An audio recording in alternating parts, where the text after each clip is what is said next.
pedomannya. Nah, itu ya ini sudah alhamdulillah sudah nyambung kembali ya.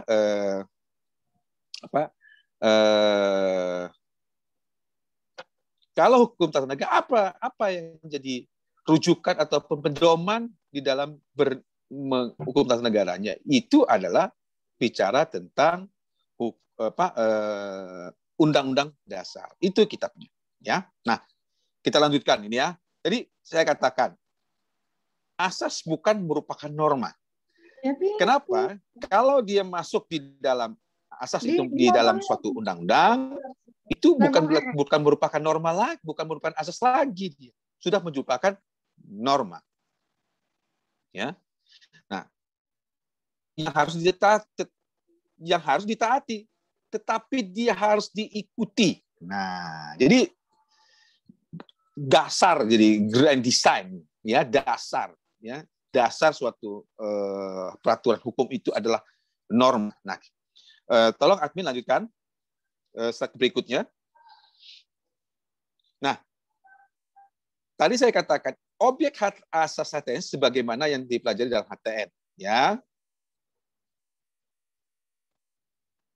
Tadi saya sudah katakan, nah dalam belajar asas HTN, suatu negara tidak luput dari penyelidikan tentang hukum positifnya, yaitu undang-undang dasar atau konstitusi, atau mengatakan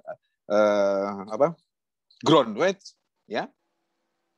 Nah, dengan melihat undang-undang dasar, kita akan melihat bangunan sebenarnya, tipe negara kita.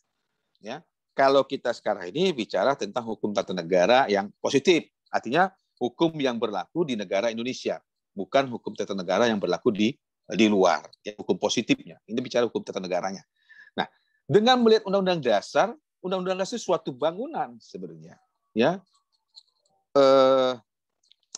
konstruksi tipe negara, ya, dan azas kenegaraan yang bersangkutan. Kalau kita melihat di situ, apa sih sebenarnya tipe negara? Bentuk negara kita ini apa? Ya, asas kenegaraan kita ini apa? Nah, kita akan bisa melihat itu di dalam Undang-Undang Dasar. Kalau kita Undang-Undang Dasar 1945 yang telah dilakukan berbagai macam perubahan-perubahan, ya, sudah ada 4 kali amandemen selama reformasi dari 98, ya, itu sudah dilakukan upaya perubahan ataupun adanya hal-hal yang mengikuti perkembangan zaman, baik itu yang bersifat perkembangan politik di internal maupun perkembangan politik di eksternal, yang menginginkan adanya suatu perubahan-perubahan di dalam Undang Dasar yang memang dihasilkan oleh negara Indonesia, ya, yang memang kalau kita bicara tentang Undang Dasar, ya, ini bicara tentang negara yang dimana Undang-Undang Dasar pada waktu pembentukannya, ya, itu dalam waktu yang singkat. Nah, proses pembentukan Undang Dasar ini, ya, itu memakan waktu yang sangat lama, ya, dari pembentukan BPUPKI sampai PPKI sampai lahirnya Panitia 9 dan lahirnya Undang Dasar. Nanti kita selidiki bagaimana itu Piagam Jakarta dan sebagainya, ya. Nah, saya tidak masuk wilayah itu karena nanti cukup panjang penjelasannya tentang sejarah ataupun yang menjadi ruh Undang-Undang Dasar itu adalah kesepakatan Piagam Jakarta yang berubah menjadi namanya dihilangkannya 7 kata di dalam Piagam Jakarta itu. Ya, lanjutkan.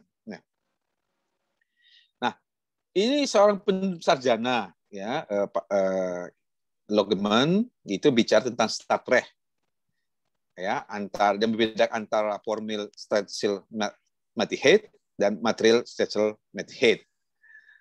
Yang satu bicara tentang hukum tata negara, ya. Yang kedua tentang asas-asas hukum tata negara. Nah, kalau kita lihat perbedaan keduanya, ya, ini, ya, kalau kita lihat perbedaan keduanya, seakan-akan ada perbedaan antara bentuk dan isi, formil dan material, antara form in inhoud, ya. atau Stelsel and Beginsel. Ini agak susah kita bicara kena bahasa Belanda. Spellnya kurang pas mungkin ya. Form bentuk ya samalah. Sedangkan inbound adalah isi. Beginsel adalah asas-asasnya. Sementara Stelsel adalah pelembagaannya. Ya, jadi Sartre ya dalam bukunya Sartre dia membedakan antara formil dan material. Ya. Nah, yang satu istilah hukum tata negara, yang kedua adalah istilah asas-asas hukum tata negara. Ya, antara bentuk dan isi. Ya, lanjutkan. Ya, admin. Nah, di dalam berbagai buku hukum tata negara, ya, silabus hukum tata negara menggunakan judul asas-asas hukum tata negara, ya. Memang di dalam mata kuliah itu kadang-kadang mencari nomenklatur itu ini, tapi kenapa ini hukum tata negara? Ini apa itu bicara pengantar hukum tata negara ya. Kalau dulu ya saya belum ini ya, mungkin zamannya Pak Sumarjo ataupun Pak Paki itu ada pengantar hukum tata negara atau pengantar hukum tata negara 1, tata negara 2 ya. Asas hukum tata negara, tetapi sekarang kita hukum tata negara ya. Di situ bicara tentang asas-asas hukum tata negara, bicara tentang kelembagaan, tentang hukum positifnya, perundang-undangan, ya, lembaga negara, kewenangan, ya, itu bicara seperti itu, ya.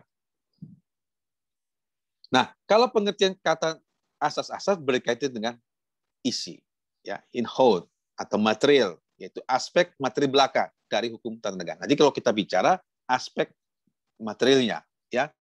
Silakan kalau ada yang mau sholat dulu silakan ya, karena kajian hukum tata negara salah satunya adalah memberikan hak asasi ya. Hukum tata negara itu undang-undang dasar kitabnya, dan salah satu unsur ruh daripada undang-undang dasar itu ya, mudah-mudahan sholat benar ya, karena memang kita bertepatan dengan waktu sholat sebenarnya. Ruh daripada negara hukum atau ruh daripada undang-undang dasar ini ya, karena ini berkaitan dengan isi, salah satunya yang paling penting adalah hak asasi warga negara, hak asasi manusia.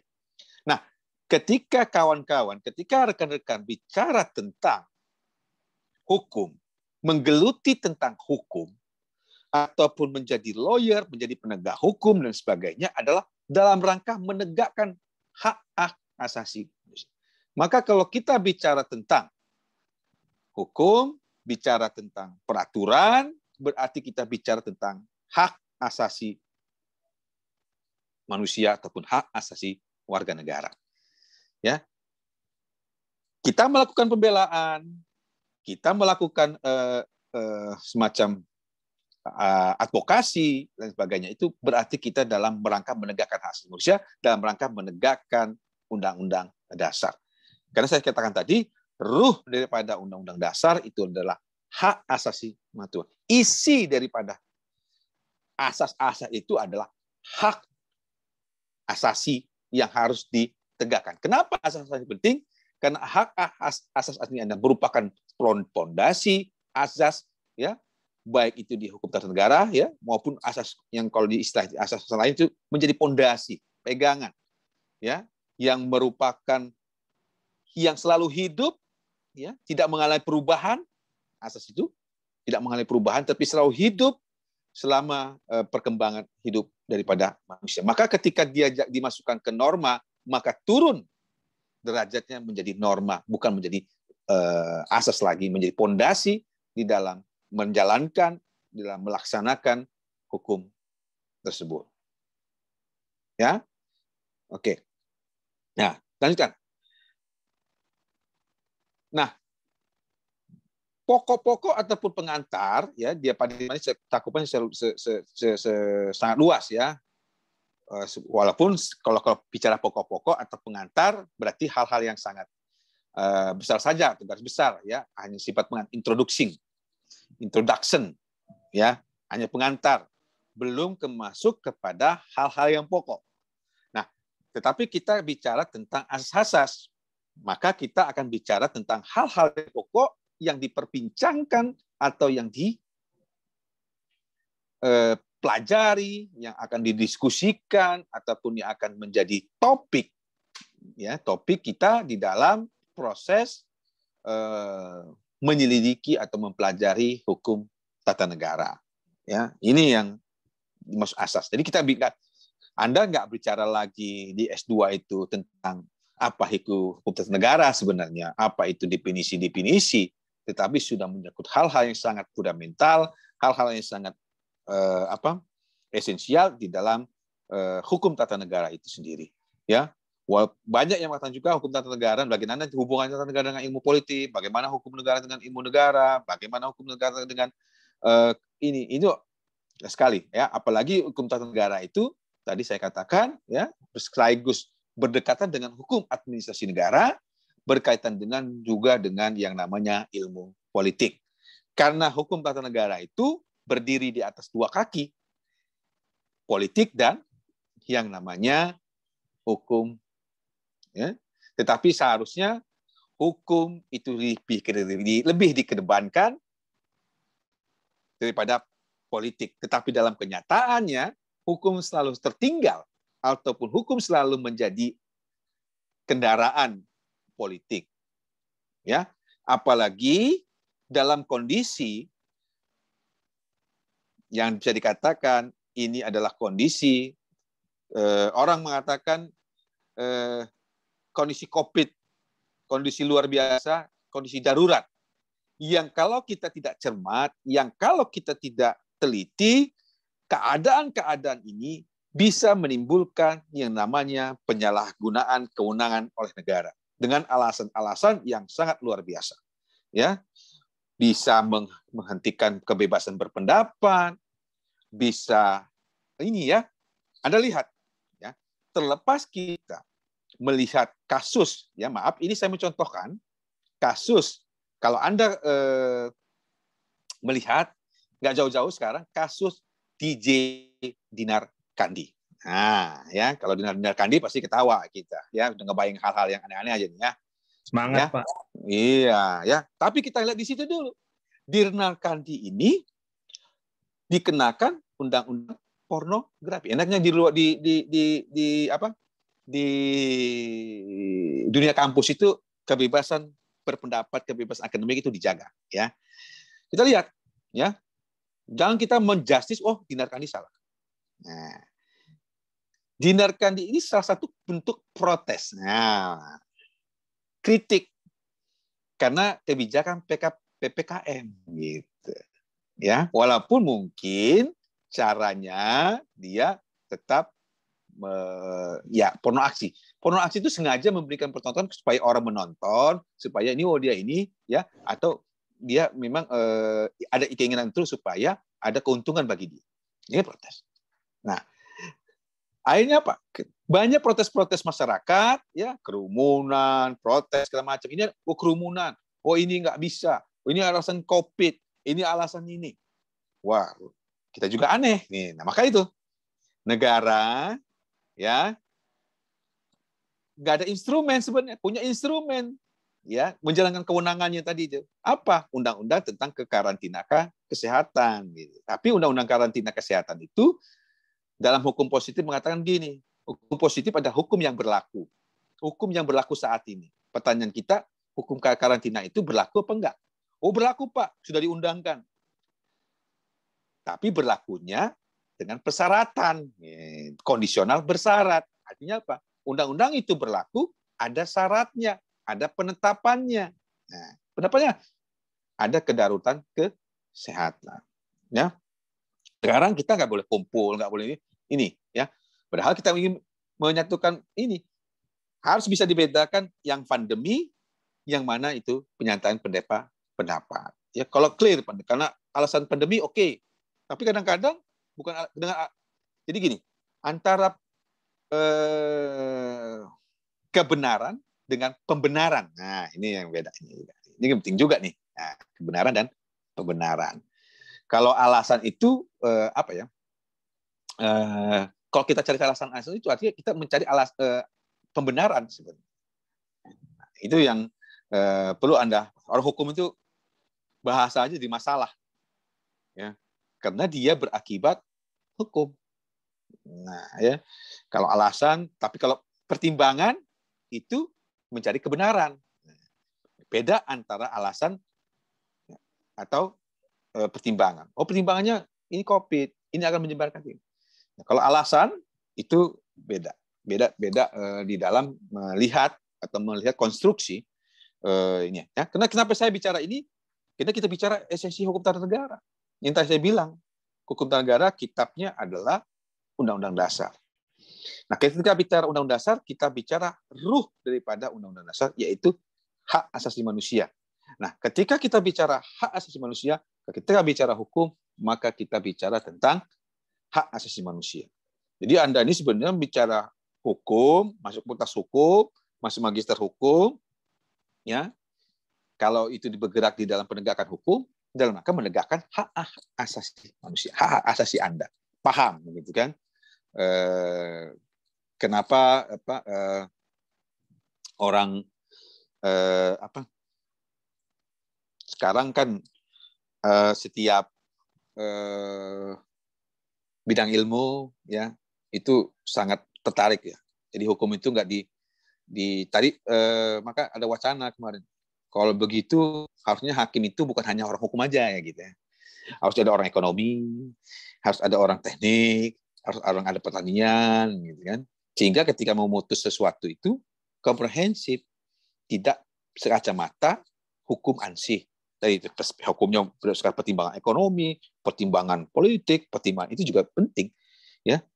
Oh, kok pertimbangan ekonomi, pertimbangan politik itu penting dalam memutuskan hukum? Oh, penting sekali juga. Tapi kita lihat contohnya gini. Kalau Anda pernah dengar cerita tentang kasus yang O.J. Simpson, ya, tentang pemain football Amerika yang membunuh istrinya karena ada kasus yang karena istrinya itu kulit putih kalau nggak salah. Sementara O.J. Simpson kulit hitam, istrinya mati, gitu kan. Tapi karena O.J. Simpson-nya kulit hitam mau di penjara, gitu kan, timbul simpatisan kulit hitam, gitu kan. Walaupun tidak ada alasan apapun ketika seorang ya kalau dia membunuh ya harus dihukum, ya. Tetapi ketika hukum akan ditegakkan, kalau bikin rusuh, bikin apa, nggak ada istilah bahwasannya walaupun langit runtuh itu hukum akan ditegakkan, ya. Ya kalau gimana kalau langitnya sudah runtuh, negaranya sudah bubar, ya. Kalau hukumnya mau ditegakkan, ya. Negaranya sudah nggak ada, gimana mau tegakkan hukum, gitu, ya. Jadi kadang-kadang kita juga harus koreksi dengan istilah-istilah yang ya dulu mungkin kita masih kecil kita terima, gitu, ya.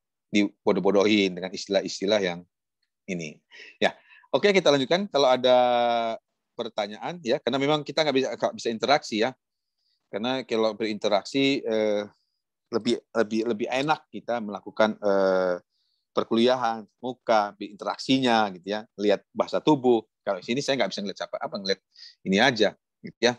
Sehingga mungkin dalam nggak kepantau semua, mungkin yang satu ada yang sudah ke toilet, ada yang sudah sholat, mungkin ada yang sudah sambil ngedengerin sambil tidur, gitu kan, sambil makan. Jadi ya kita terima aja lah, ya. mudah-mudahan niatnya memang niat mau kuliah. Kalau niat mau kuliah didengerin. Tapi kalau ngelihatnya nggak mau kuliah, nggak mau itu, ya nggak didengarkan, gitu, ya. Tapi terserahlah niat masing-masing, ya. Saya percaya Anda mau kuliah di ini niat dengan baik, gitu, ya. Mudah-mudahan menjadi bermanfaat bagi kawan-kawan atau rekan-rekan sekalian, ya. Tapi inilah kelemahan kita melakukan kuliah virtual. Tetapi hidup tidak boleh berhenti gara-gara COVID, gara-gara ini, ya. Walaupun kita sudah tahu 1,5 tahun kita meninggalkan ini, ya. Nah, apa sih asas tata negara itu, ya? Pertama ini Ya, Mas Rohim, tolong ini asas Pancasila, ya, ketutup ininya.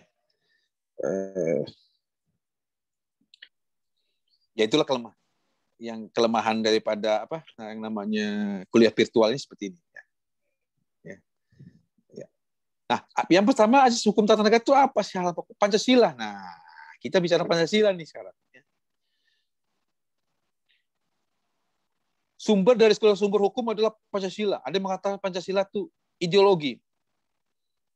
Padahal ada yang mengatakan Pancasila itu grand norm, norma dasar.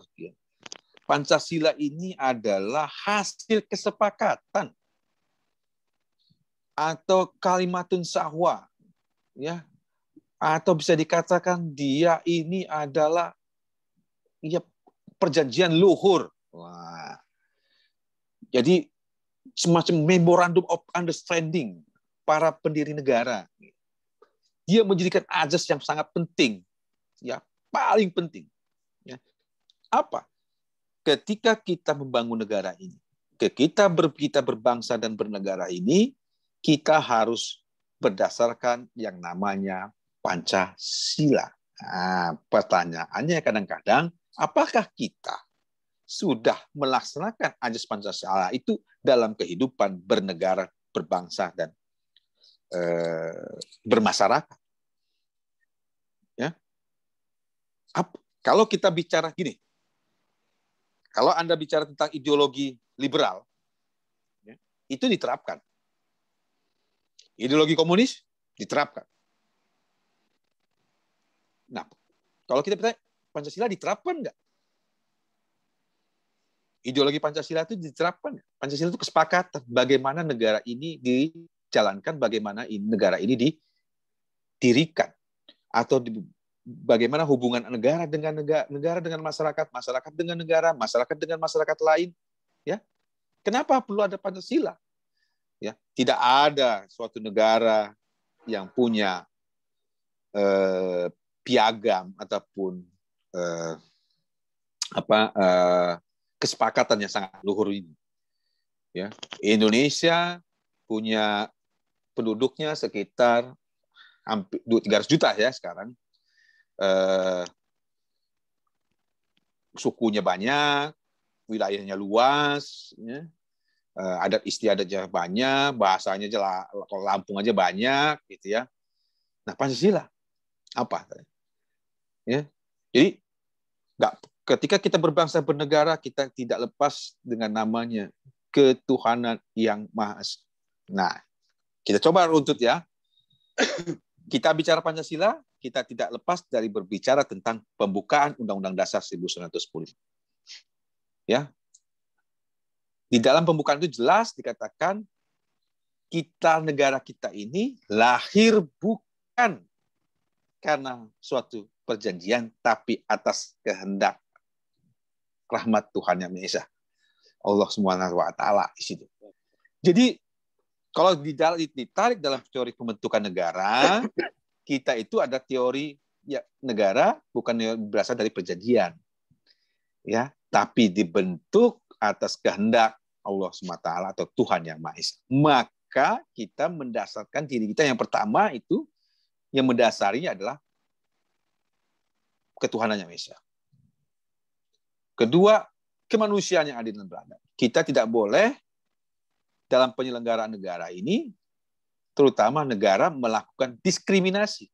Negara negara itu harus memberikan perlindungan, negara harus memberikan penghormatan, negara harus memberikan pemenuhan terhadap hak asasi manusia.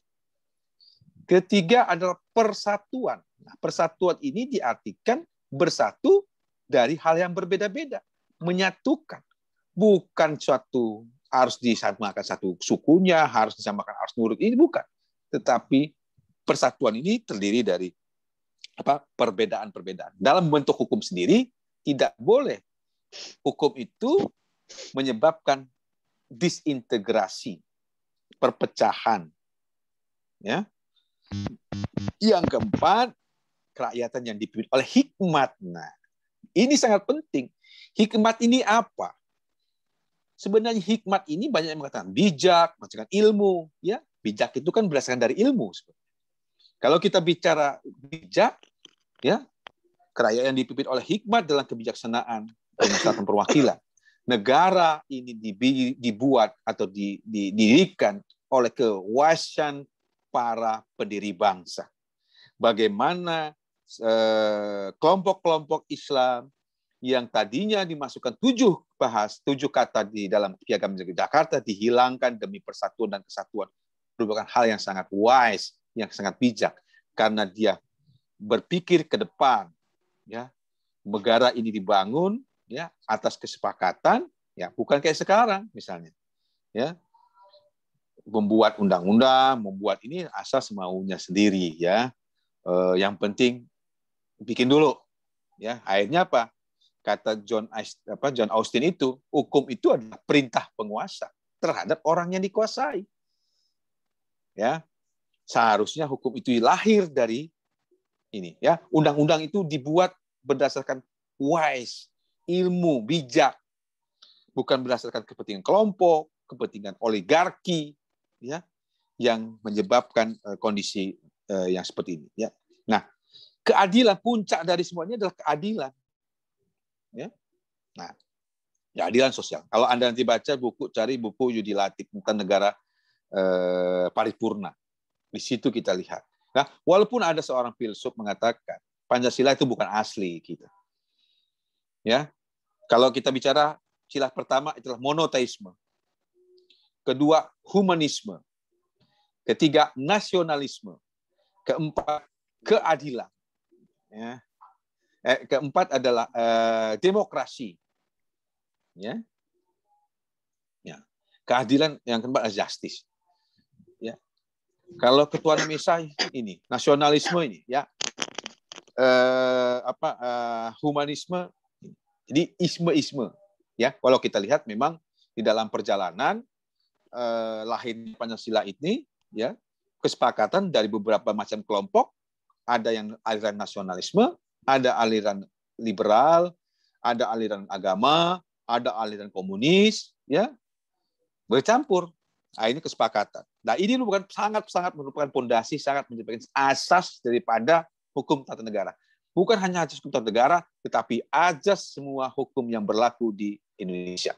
Ya, jadi ini sangat penting. Nah, yang kedua itu asas negara hukum, Restat. Nah, ada beberapa sistem negara hukum. Ya, silakan nanti kalau ada yang bertanya. Pertama, negara hukum komunis. Kedua, negara hukum sosialis. Ya. Ketiga, negara hukum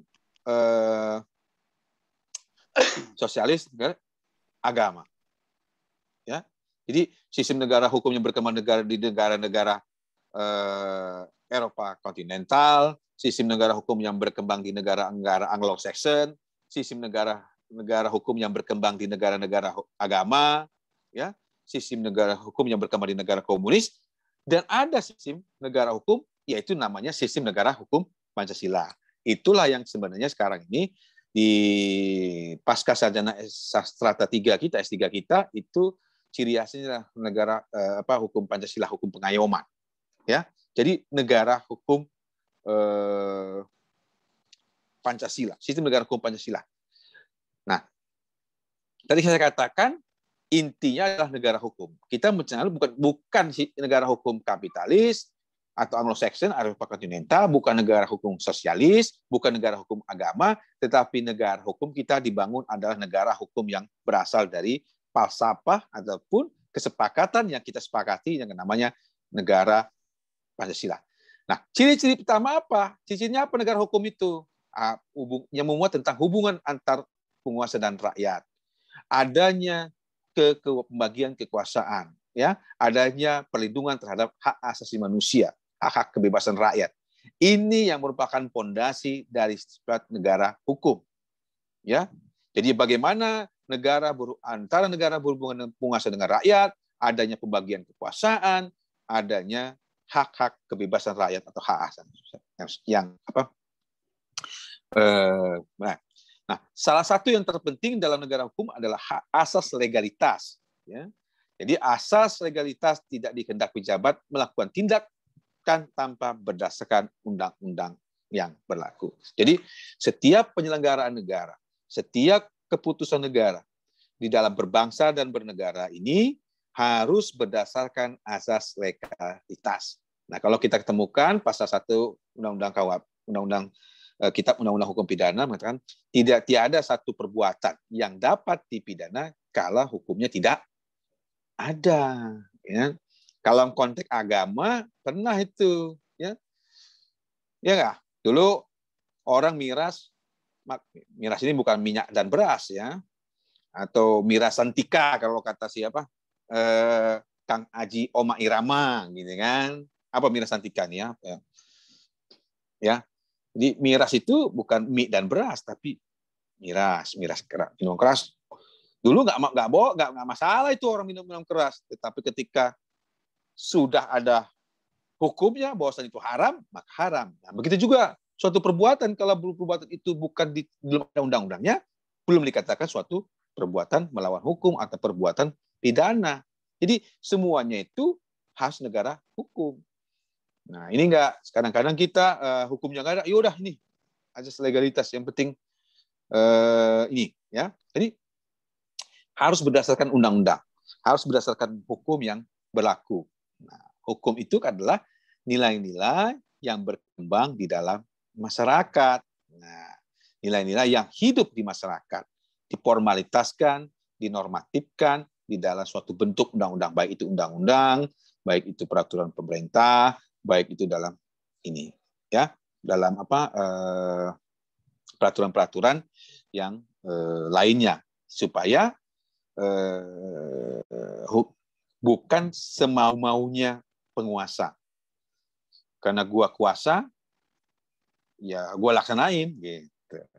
Ya, karena gua yang punya kekuatan, karena gua yang punya kewenangan, ya harus gua laksanakan gitu.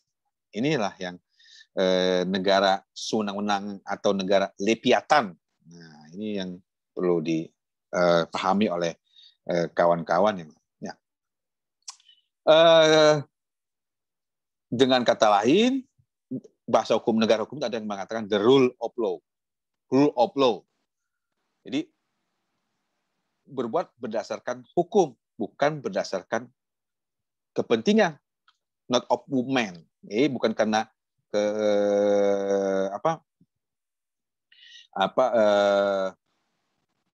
keinginan aja, tapi hukum itu menjadi jaminan bahwa hukum itu sendiri dibangun berdasarkan prinsip-prinsip demokrasi. Nah, ini benar nih, ya, prinsip-prinsip demokrasi. Jadi hukum itu bukan karena ada kemauan dari salah satu unsur atau penguasa, tetapi hukum itu dibangun, ya, berdasarkan kesepakatan, berdasarkan nilai-nilai hidup yang masyarakat yang melalui perkembangan, ya, sehingga menjadi bentuk hukum. Ya, kalau kita bicara tentang Roskopon, hukum itu ada dua. Hukum itu sebagai rule of law, rule of engineering, dan rule of social control. Ya, sebagai alat kontrol, alat penegak, sebagai rule of engineering, melakukan perubahan dari masyarakat yang tidak tertib menjadi masyarakat yang tertib, dari masyarakat yang tidak teratur menjadi teratur. Tetapi kadang-kadang hukum dijadikan alat, ya, dalam tanda kutip, alat untuk mempertahankan kekuasaan, membuat aturan. Inilah kadang-kadang yang dibenci oleh Karl Marx. Nggak percaya dengan hukum. Kenapa? Hukum itu kan digunakan oleh penguasa untuk mempertahankan kekuasaannya. Hukum itu kan digunakan bangsawan dalam rangka mengeruk harta rakyat. Dengan alasan ada hukumnya. Jadi ketika kita bicara negara hukum, kita tidak berserta-merta mengatakan kita negara hukum, tetapi proses hukumnya itu tidak dilalui oleh proses demokrasi, tidak dilalui oleh proses pembicaraan, tidak berasal dari kepentingan masyarakat, tetapi kepentingan segelintir orang, kepentingan kelompok, kepentingan golongan. Nah, maka untuk menjaga supaya kita tetap menjadi negara hukum, maka kita sudah mengenal yang dinamakan Mahkamah Konstitusi. Ya, untuk menjaga supaya hukum yang dibangun itu tidak boleh bertentangan dengan Undang-Undang Dasar berasal dari 3 prinsip ini. Ya, lanjut. Nah, ajas selanjutnya setelah Pancasila, hukum, ajas kedaulatan dan demokrasi. Prof. Jimli itu mengatakan gagasan kedaulatan rakyat dalam negara Indonesia mencari keseimbangan. Nah, mencari keseimbangan individualisme dan kolektivitas dalam kebijakan demokrasi politik dan ekonomi. Jadi, kedaulatan rakyat ini untuk mencari keseimbangan antara paham individualisme dengan paham kolektivitas kebijakan demokrasi politik dan ekonomi, terutama di dalam melakukan kebijakan demokrasi dan politik. Ya, kedaulatan rakyat. Ya, maaf kalau saya ngambil istilah. Ya, salah satu kitab suci mengatakan begini. Ya, sebenarnya memang kita harus menganut ajas kedaulatan rakyat. Karena gini, aku tidak merubah suatu nasib suatu masyarakat, suatu kelompok, kalau kelompok itu tidak punya keinginan melakukan perubahan. Ya, ini mengatakan mengisyaratkan bahwasanya kita manusia ini sudah diberikan kedaulatan. Kalau yang penting sudah diberikan rambu-rambu. Berbuat apa? Ya. Jadi kalau di Indonesia itu ya, Undang-Undang Dasar itu ada menganut ajas kedaulatan Tuhan, ajas kedaulatan rakyat, ajas kedaulatan hukum, ajas kedaulatan negara. Jadi rakyat itu diberikan kewenangan ya, bahkan oleh Tuhan sendiri untuk kalau mau merubah nasib Anda. Hak Anda sekarang. Saya sudah memberikan rambu-rambu. Aku sudah memberikan rambu-rambu. Ini loh, ini. Ya. Pertanyaan kita sekarang ini ajas kedaulatan rakyat itu sudah dilakukan amar kita sendiri sebagai rakyat. Ya. Udah Pak, pilkada sudah, pileg sudah, ini sudah. Tapi apa? Rakyat hanya disodori yang sudah apa yang sudah direncanakan, apa yang sudah dipersiapkan oleh partai-partai. Bahkan pemimpin-pemimpin ini sudah mungkin terkooptasi dengan oligarki-oligarki yang menghidupi sekitar partai. Ya, pernah kemarin ada disertasi mengatakan demokratisasi internal partai politik. Itu suatu disertasi yang menurut saya sangat menohok partai politik. Kenapa? Nggak mungkin kehidupan kita demokratis kalau penyokong demokrasi wakil rakyat kita yang berasal dari partai-partai politik, penyokong demokrasi itu adalah dia tidak melaksanakan yang namanya politik ataupun melalui demokrasi. Ya kita lihat sekarang partai-partai politik kita wajar kalau dalam pelaksanaannya kita nepotisme, ya turun temurun, ya karena di dalam partai kita menerapkan partai yang eksklusif. Yang mau jadi partai ya gue sendiri dong, keturunan gue, ini kan punya keluarga gue, ini sendiri. Sehingga ketika dia masuk di dalam lembaga negara yang lebih luas, dia akan mempraktikkan seperti itu. Nggak mungkin, karena di dalam organisasi dia sendiri dia tidak mempraktikkan yang namanya demokrasi. Maka susah kita mengharapkan, ya. Kenapa saya bicara tata negara seperti ini? Karena memang saya bilang tata negara itu bangunan. Yang merancangnya itu adalah orang-orang politik. Ya, kalau orang-orang politik ini ada partai-partai ini tidak punya etikat baik, yang saya bilang tadi wise atau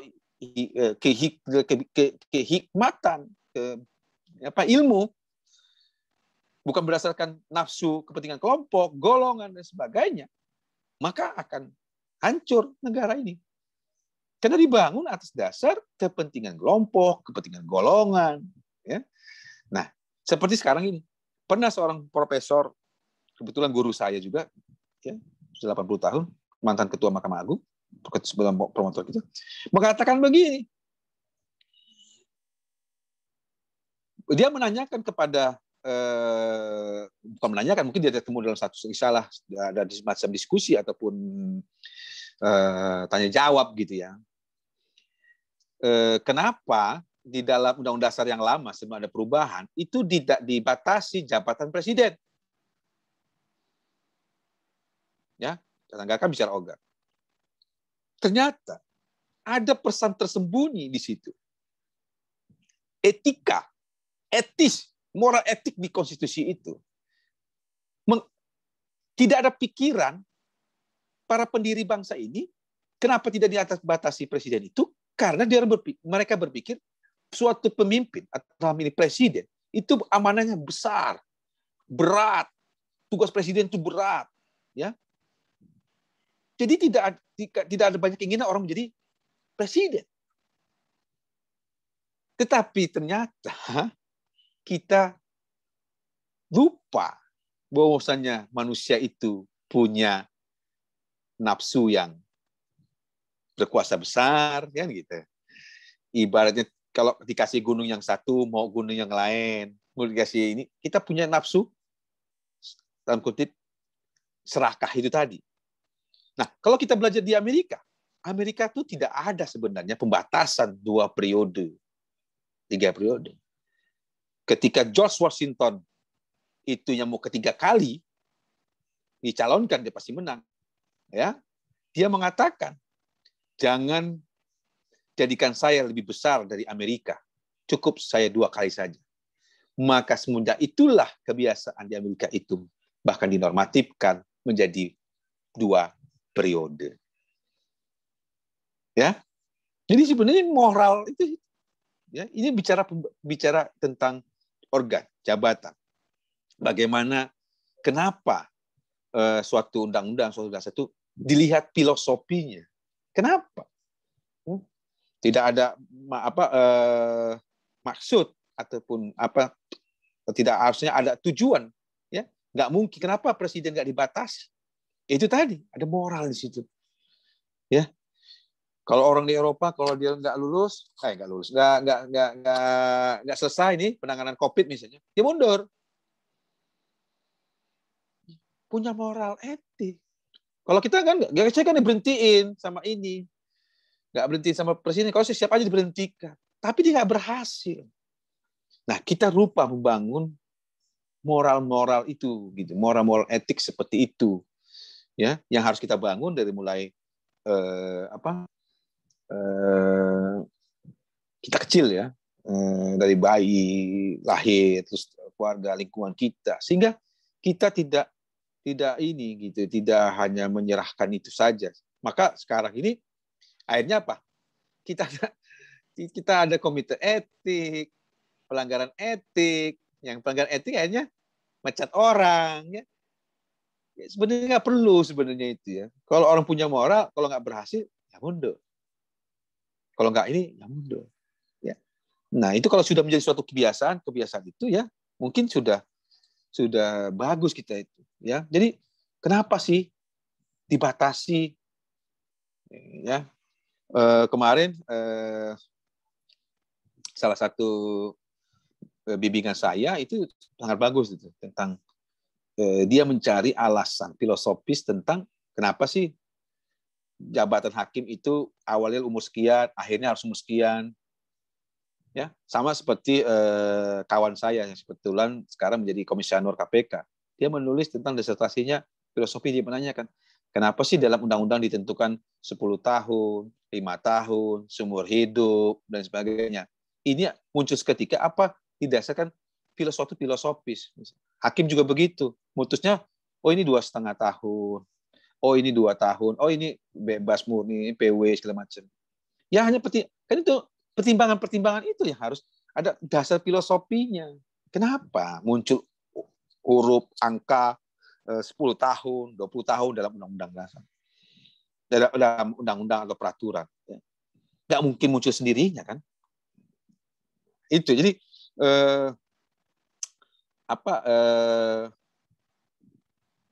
ya kita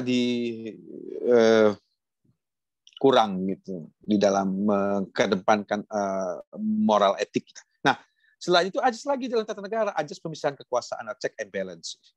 Kenapa kekuasaan ini harus dipisah? Ternyata kekuasaan yang bersifat absolut itu cenderung melakukan penyalahgunaan kewenangan. Nah, ya. Nah, kita lanjutkan, masih ada waktu, ya. Silakan kalau ada yang mau ditanyakan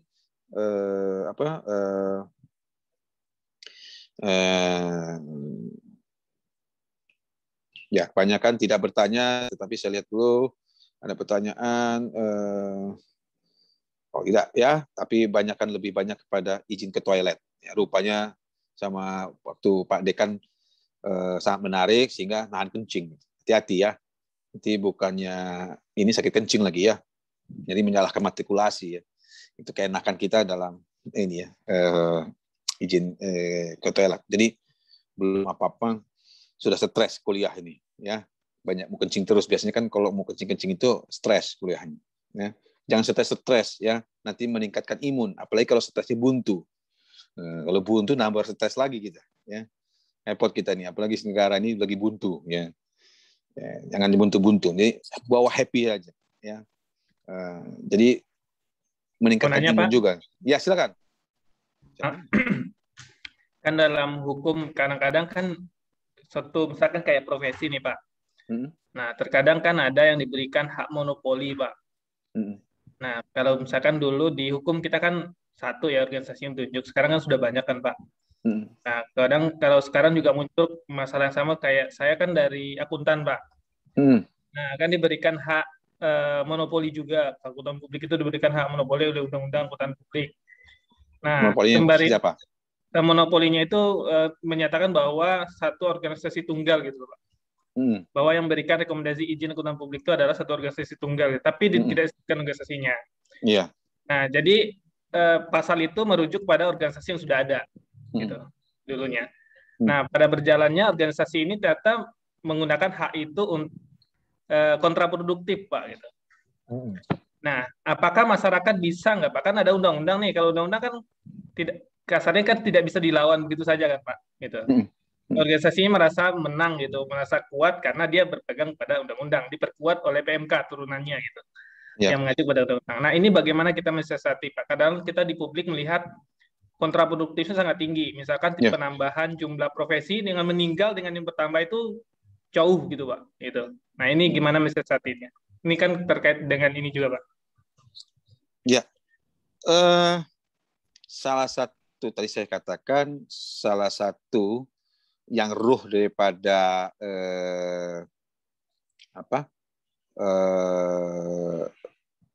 hukum undang-undang dasar itu adalah hak asasi manusia. Salah satunya kebebasan berserikat dan berkumpul. Nah, ya kan? Yeah. Nah, pembentuk organisasi ini kan berkumpul. Ya. Akuntansi, pradi, lawyer banyak, notaris satu. Ya. Nah, menurut saya, ya, gini. Tadi saya katakan, ya, hukum itu kan gini. Hukum itu kan dibuat berdasarkan kesepakatan-kesepakatan atau undang-undang itu dibuat berdasarkan kesepakatan-kesepakatan di lembaga politik. Nah, lembaga politik ini kan pasti yang tidak, kalau dia bicara tentang demokrasi, yang dalam prakteknya adalah siapa suara terbanyak kan gitu. Nah, suara terbanyak itu kadang-kadang kan belum tentu benar. Kadang-kadang dia melanggar hak asasi orang yang minoritas. Nah, disitulah yang tadi saya katakan lahirlah yang namanya Mahkamah Konstitusi. Nah, Mahkamah Konstitusi ini adalah mengeliminir cacat dari suatu demokrasi. Ya, jadi kalau Anda merasa sebagai warga negara merasa dirugikan dengan undang-undang ini karena dia hanya memberikan ruang untuk membentuk suatu organisasi, ya, apalagi nggak disebutkan gitu kan, wadah tunggal. Tunggalnya siapa? Yang diberikan kepercayaan siapa? Kan gitu. Nggak ada, dia bentuk sendiri kan gitu. Disahkan. Nah, bisa saja kita melakukan yang namanya judicial review. Kalau kita merasakan ini, kalau kita dia hanya wadah tunggal ini dibentuk, atau kita minta kepada MK memberikan tafsiran apa yang dimaksud dengan wadah tunggal ini. Apakah kita sebagai warga negara, kita kan gini, kita punya kebebasan berpendapat, berserikat, dan kita punya juga mempunyai hak dan kewajiban. Mempunyai hak yang sama di mata hukum dan pemerintahan. Nah, jadi sebenarnya saluran kita juga diberikan saluran untuk mendirikan organisasi. Ya. sebenarnya sah-sah saja mau akuntan publik membentuk segala macam bentuk. Tetapi semua punya kode etik juga, Mas. Kadang-kadang ini kita kritik juga nih sama organisasi ya. Saya tidak sebutkan organisasinya. Misalnya gini, kita di akuntansi ini organisasi satu, kita melakukan cacat di organisasi yang satu ini, ya dipecat. Kita masuk ke organisasi yang lain. Padahal dari aspek moral, kalau dia dipecat nggak boleh dong masuk ke organisasi lain juga. Ya. Organisasi terima kan gitu, karena mau banyak anggota. Nah inilah menurut saya juga kelemahan kita kalau kita membentuk organisasi-organisasi yang banyak juga gitu. Ya. Nah masing-masing harus punya kode etik, kode ini gitu. Nah kalau saya sih dengan diberikan, yang penting diberikan kebebasan membuat organisasi, tapi ada syarat kan gitu. Iya. Syaratnya itu bukan berarti dia menghalangi orang untuk membentuk suatu organisasi, tapi syaratnya misalnya 2/3 dia harus punya cabang, ya ini di provinsi dia punya ininya. Syaratnya diatur, bukan dilarang untuk memberikan suatu organisasi karena dia hak. Ya gitu maksud saya. Lebih ini ya di Pradi aja banyak ada Pradi bentuk lagi nanti kalau habis kalah ini kan tulisannya kan ini ya latah ya. Jadi kalau dia kalah dia bentuk ini, dia kalah dia bentuk ini. Nah bentuknya itu harus diatur dengan undang-undang, bukan hanya sekedar bentuk. Dia punya ini, kalau dia nggak vakum, dia nggak punya kegiatan berapa hari ini divakum. Kan seperti sekarang gini, profesi-profesi seperti lembaga-lembaga pelatihan macam itu kan diberikan peluang membuat pelatihan. Tetapi dia punya di sertifikasi di semacam di asesmen gitu kan. Yeah. Akuntan publik di asesmen ya, bagaimana ini gitu kan. Keanggotaannya.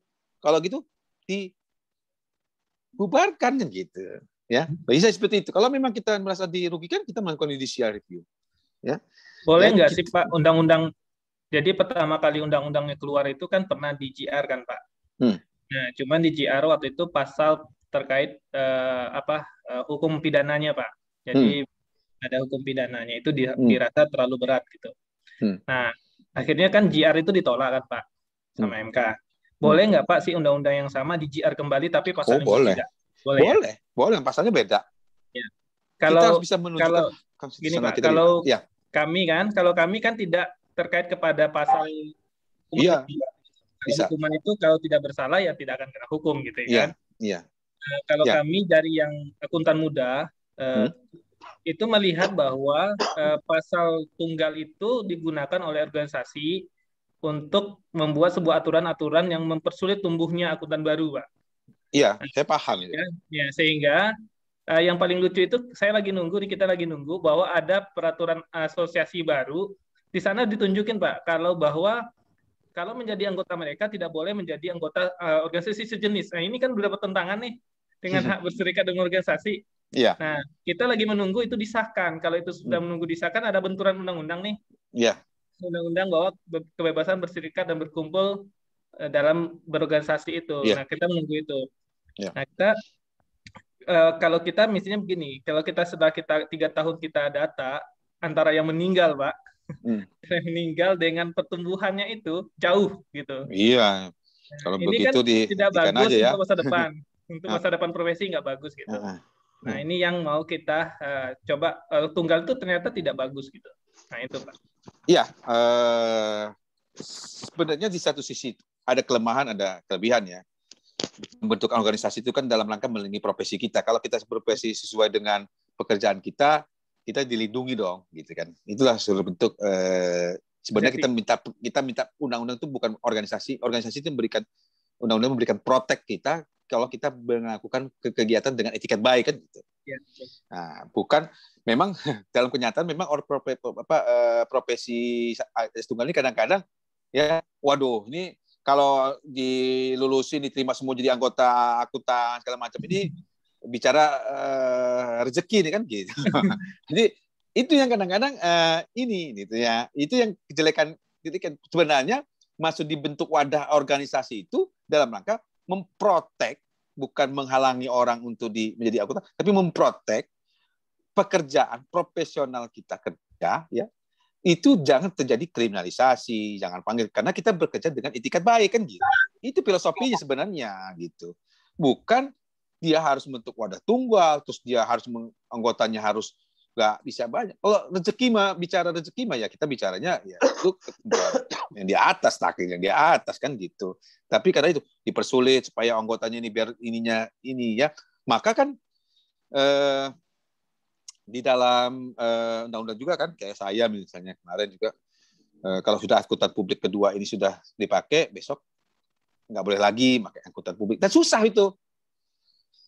Kita di Lampung kusih kita nyari kantor angkutan publik, karena mungkin dari asosiasi Anda itu yang menghalang-halangi orang menjadi seorang angkutan publik atau angkutan itu gitu, sehingga kantor-kantor angkutan itu sedikit amat di Lampung kan, bisa dihitung, padahal mungkin pekerjaannya kan banyak kan ya kan gitu ya. Menurut saya sih selama bisa di judicial, bahkan pasal-pasal yang sudah di judicial review pun bisa kita ajukan gugatan kembali. Yang penting dasar dan alasannya itu berbeda ketika gugatan yang pertama itu, selama masih dibuka kemungkinan pasti tetap dibuka oleh MK itu. Jadi bukan hanya pasal yang lain, bahkan pasal yang sudah di GR pun itu bisa tetap dilakukan ujian ya, selama kita punya alasan yang berbeda dengan apa yang menjadi alasan atau kerugian konstitusional kita tidak bisa membuktikan ada kerugian konstitusional kita ketika penerapan hukum ini atau penerapan undang-undang ini. Karena kita tahu kadang-kadang proses undang-undang itu dalam tanda kutip kadang-kadang ada pesanan gitu. Nah, itulah tugas dari Mahkamah Konstitusi untuk mengeliminir fraud yang terjadi atau kecurangan yang terjadi, ataupun pasal-pasal yang dititipkan ya oleh orang-orang ataupun kelompok-kelompok tertentu. Itu maksud daripada didirikannya atau dibangunnya sebuah Mahkamah Konstitusi, karena mengeliminir cacat bawaan daripada suatu proses demokrasi ya. Karena kita nggak mungkin langsung ikut itu ya, Mas, ini nggak mungkin langsung ikut dalam proses pembahasan itu kadang-kadang, padahal kan kita ada sosialisasi baik itu dalam tahap pembuatan atau perumusan sampai tahap ketika terhadap proses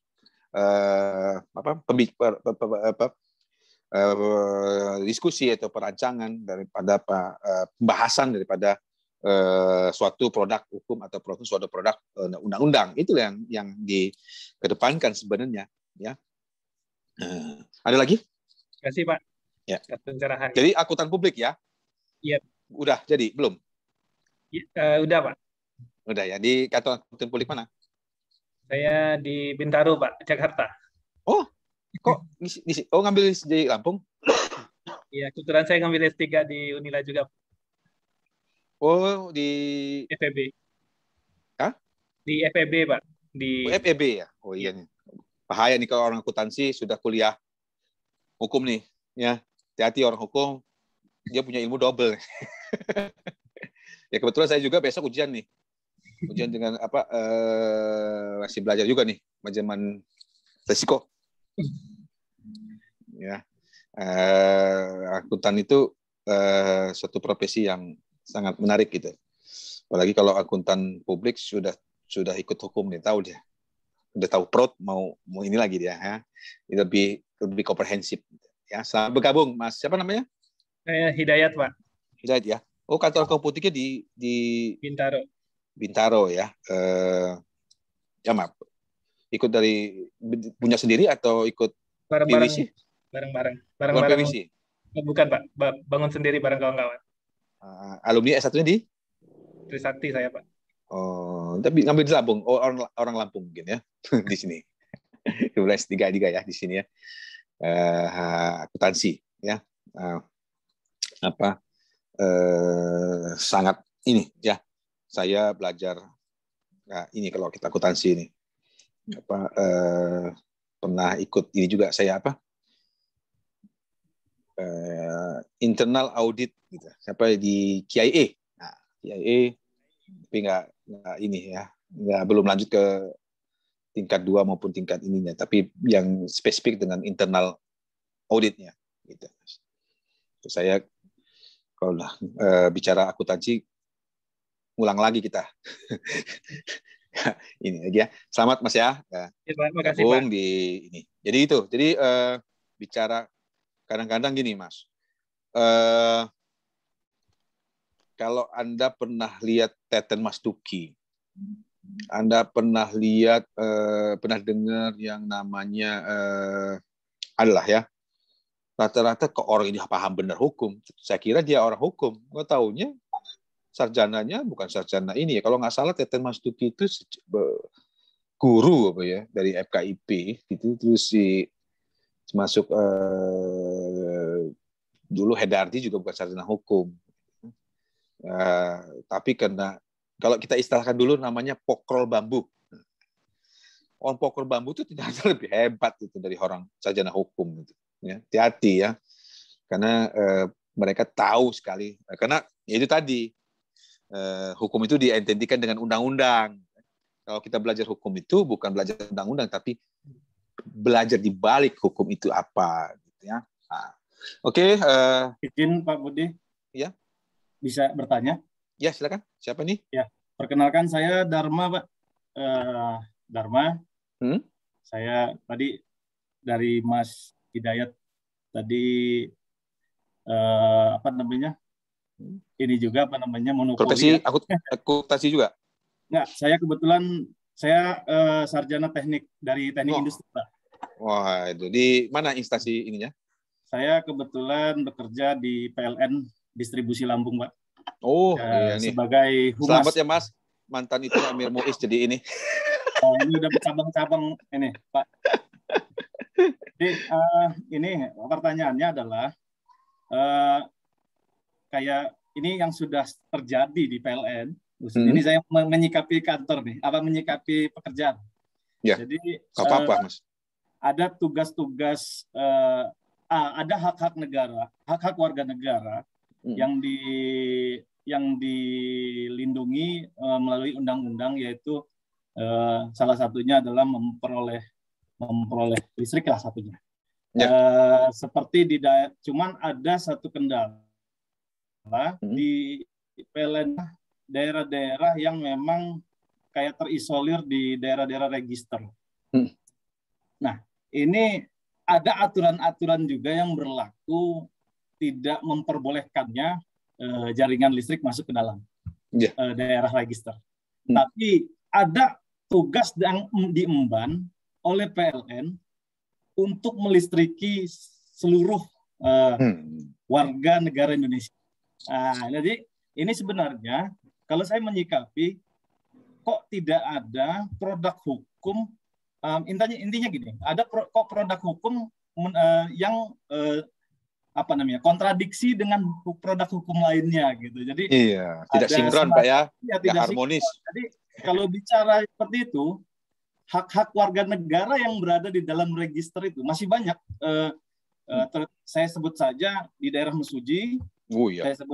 Saya sebut juga ada di daerah Lampung Barat itu Suwoh namanya. Itu sampai sekarang belum berlistrik secara resmi dari PLN.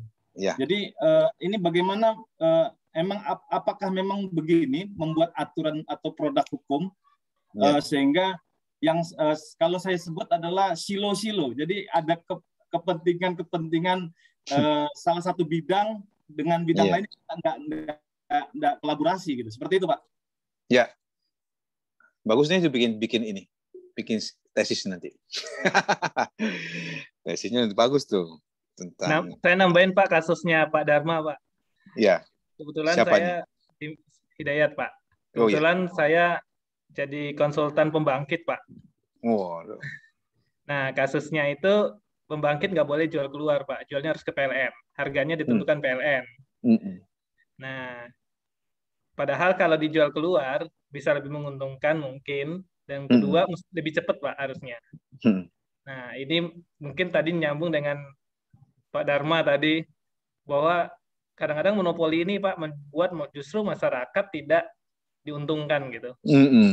Dan pengusaha juga tidak diuntungkan Pak, karena saya tahu sendiri detail di dalamnya seperti apa sulitnya gitu. Ini gimana menyikapi bahwa kan PLN itu bergerak berdasarkan aturan yang telah dibuat, ditetapkan bahwa mereka sebagai tunggal, Pak. entiti tunggal sebagai penyalur listrik kan gitu. Ya,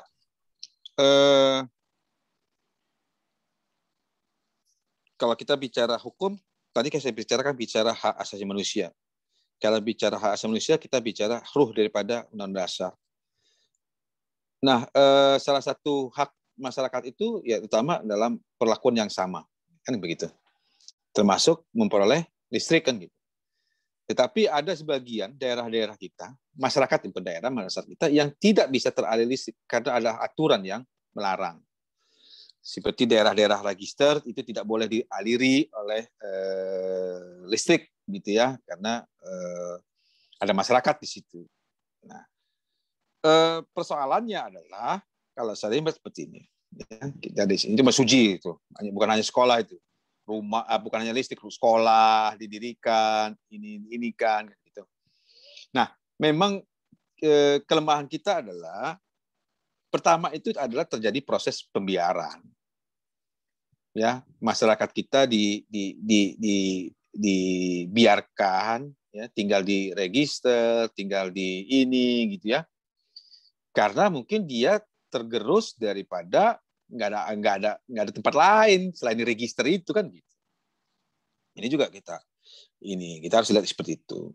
Yang kedua mungkin juga ketidakadilan juga gitu kan. Kenapa masyarakat itu tinggal di register juga gitu ya. Ketika nanti ada kelompok tertentu atau dikasih hak istimewa gitu kan, boleh gitu kan ininya. Dan ini tidak sinkron. Ya, itu saya bilang tadi gitu ya. Seharusnya ada gini. Hak asasi itu juga kita lihat ada yang tidak bisa ditunda. Contohnya tadi ada yang dalam keadaan apapun tidak bisa ditunda. Nggak boleh dilarang, nggak boleh ditunda. Apa? Berhubungan dengan yang Sang Pencipta. Tadi ada yang izin sholat, saya nggak bisa ngelarang. Karena kita nggak boleh melarang orang berhubungan dengan Tuhannya. Itu nggak boleh ditunda dalam keadaan apapun, perang, segala macam. Tapi kalau listrik, semacam itu sebenarnya dia bisa ditunda. Jadi nggak terlalu dipaksakan. Apa bisa menunda itu? Karena memang ada aturan hukumnya, ada ininya. Tetapi seharusnya memang kompleks memang secara hukum dia hidup di register ya kalau nggak salah itu katanya ya. Tapi sebenarnya PLN mau menyalurkan listrik itu gitu kan, dan akhirnya nggak bisa terlaksana karena ada aturan seperti itu ya. Jadi ada sebagian masyarakat yang belum teraliri ya. Bagaimana saya menyikapinya? Nah, itu tadi masalah seperti itu ya, masalah-masalah seperti itu terjadi. Ada ketidaksinkronan di satu sisi ya, tapi yang saya lihat kayak saya tadi ada hak asasi yang bisa ditunda, ada hak asasi yang nggak bisa, yang bisa ditunda, ada yang nggak bisa. Ya seperti berhubungan dengan Tuhannya itu kadang-kadang perang juga boleh. Tapi kalau dalam keadaan normal ini ada hak-hak yang nggak bisa dipenuhi ya. Mungkin tadi salah satunya adalah persoalan-persoalan hukum, dan itu juga harus proses harmonisasi, sinkronisasi antara peraturan undang satu dengan peraturan undang yang lain juga perlu disinkronkan sehingga tidak ada benturan. Nah, ini namanya benturan ataupun konflik. Bayangkan, konflik itu kan manusia dengan manusia seharusnya. Tapi ini konflik perundang-undangan. Karena kadang-kadang pembuatan perundang-undang juga nggak melihat. Nah, saya nggak tahu nih, Undang-Undang Cipta Kerja. Coba, benturan nggak di ini antara undang-undang yang satu dengan undang yang lain. Ini juga menjadikan suatu hal yang ini. Nah, berkaitan dengan tadi Pak Dayat ya, Pak Dayat mengatakan, wah ini monopoli Pak. Kita tanda kutip ya, pembangkit harus jual PLN. Kalau menjual PLN seharusnya ini yang dirugikan masyarakat gitu kan. Karena mungkin jualnya mahal nih, gitu kan, antara PLN dengan masyarakat gitu kan. Kenapa nggak di ini aja? Nah, kalau saya lihat begini, selama kalau saya melihat sini, boleh monopoli ditentukan oleh dilakukan selama kepentingan monopoli itu ya, kalau kita lihat ada semacam appraisal, semacam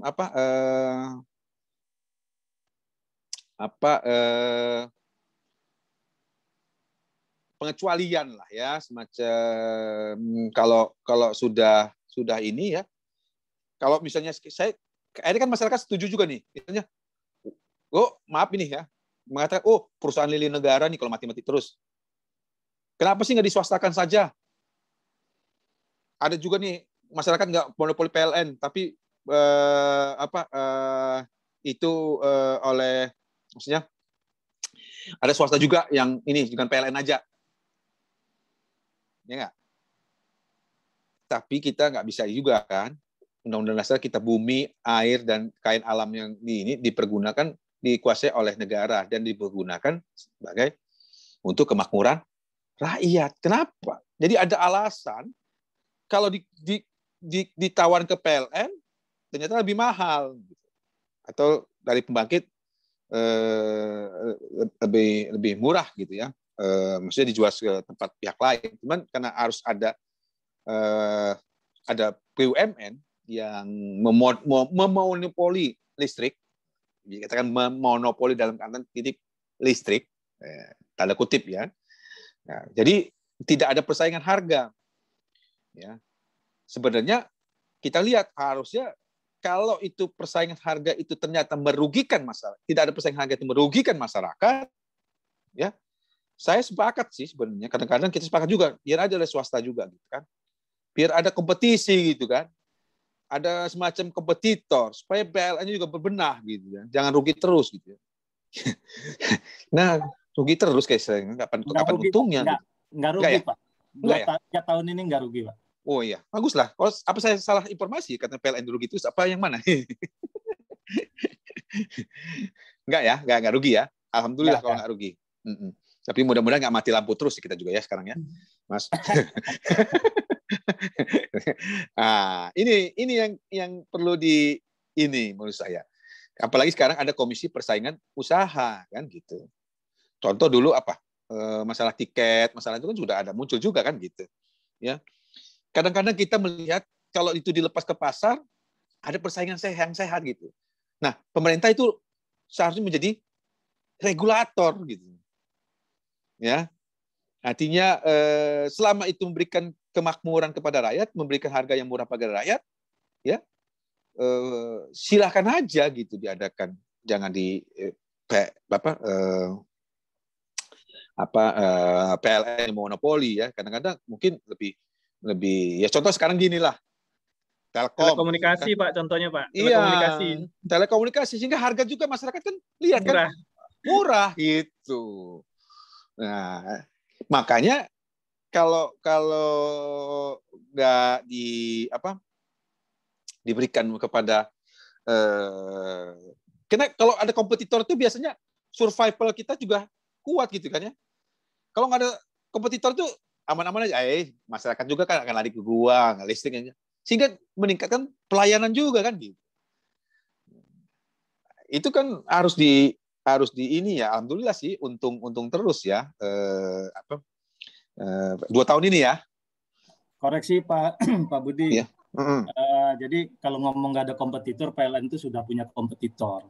Oh, udah. Ada di Cikarang Elektrik namanya. Nah, itu bahkan di Jakarta. Ini enaknya nanti panjang ceritanya. Jadi kalau di Jakarta itu sudah pertumbuhannya sudah susah untuk pertumbuhannya itu untuk Jakarta karena ada kompetitor kita namanya Cikarang Elektrik tadi. Untuk untuk daerah-daerah luar Jawa masih bagus pertumbuhannya seperti itu. Koreksi saja kalaupun ini kalaupun itu ya tadi benar kata Pak Budi, kalau ini adalah harus dikuasai untuk hajat hidup orang banyak. Saya setuju, karena PLN sudah menerapkan itu dengan 2 juta pelanggannya yang diberikan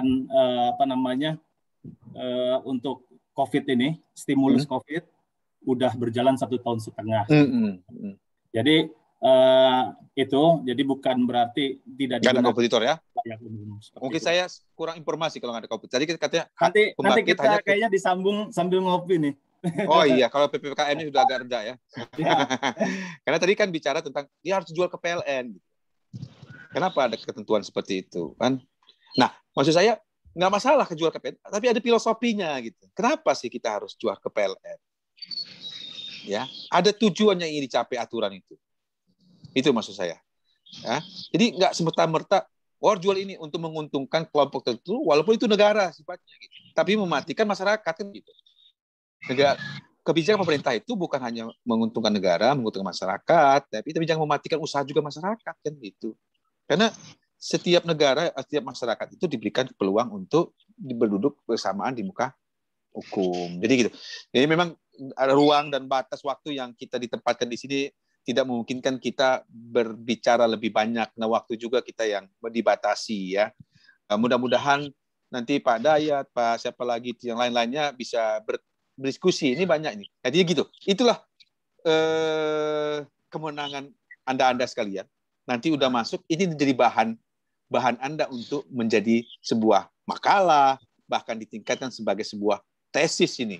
Jadi tapi jangan ragu-ragu Pak nanti kalau nulis tesisnya, tulisannya, kalau dikatakan ini salah, ini namanya tulisan ya nggak masalah kan gitu. Untuk perbaikan ke kita semua kan gitu. Terutama nanti bicara tentang tadi saya bilang tadi Pak, regulator hukum yang kita ada pembaruan hukum itu. Maksud dari pembaruan hukum itu adalah yang tadi social of engineering. Nah, social of engineering ya, merupakan suatu perubahan dari yang tidak tertib, dari yang tidak teratur menjadi suatu yang teratur, bukan dijadikan alat. Ya. Jadi bikin alat, dia bikin hukum, aturan hukum. Udah kamu bikin aturan hukum supaya saya dapat ini, saya bikin aturan supaya dapat hak istimewa. Nah, ini yang menurut saya enggak, apalagi ada komisi, kalau dalam usaha itu kan ada sekarang komisi persaingan usaha ya. Oh, ya. Oke lah Bapak-bapak sekalian, saya lihat juga kawan-kawan selebriti sudah dari pagi sudah duduk di ini, takut hanya kencing tapi ambeien takut ini ya. Jangan sampai gara-gara ikut matrikulasi imun kita turun gitu ya. Apalagi besok mau ini ya. Mohon maaf mungkin saya tidak terstruktur atau tersistematis ya yang saya sampaikan. Terima kasih rekan-rekan sekalian. Rekan-rekan saya memanggil rekan-rekan supaya kita bisa berdiskusi, bisa mentransfer knowledge ya. Bukan saya memonopoli, ya jangan sampai kita memonopoli katanya kan. Karena terima kasih atas koreksinya, itu yang saya senang. Jangan takut kalau dosen itu salah, ya harus dikasih tahu gitu ya. Karena mungkin kadang-kadang dosen juga lupa ingatan gitu, atau lupa informasi ya, apalagi semenjak lockdown ya. Tapi saya nggak pernah nonton Ikatan Cinta ya, ataupun nonton ini atau ceritanya yang lain-lain ya.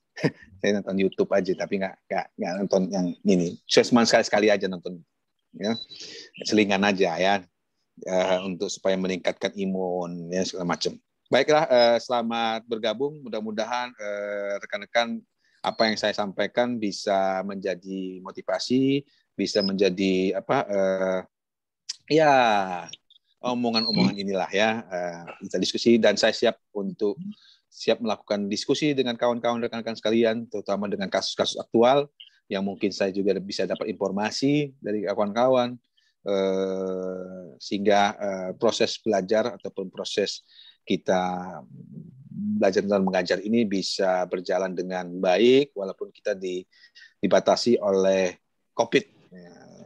Ya, mudah-mudahan COVID-nya segera berhenti, ya, dan kita dalam keadaan sehat sehingga kita bisa berkopi darat nih kita nih ya.